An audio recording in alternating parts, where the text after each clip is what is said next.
Welcome to Tenor Tech, where I solve the problems you didn't even know you had. You start by preparing the Mac and files.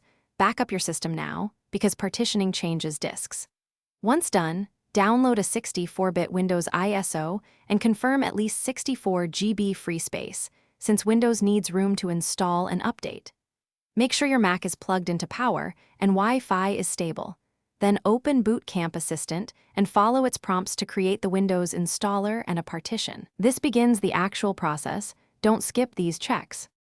Once Bootcamp creates the USB installer and partition, you continue by setting partition size. Drag the slider to allocate at least 64 GB, more for programs. Bootcamp will restart and boot into the Windows installer. When prompted, choose Custom Install and select the Bootcamp partition. Format that partition to NTFS so Windows installs cleanly. Make sure to follow prompts for region, keyboard, and user account. These set Windows defaults and prevent later configuration delays. After Windows finishes, you finish setup by installing Bootcamp drivers. Run the setup from the USB or the Bootcamp download so Mac hardware like trackpad, keyboard, and Wi-Fi work.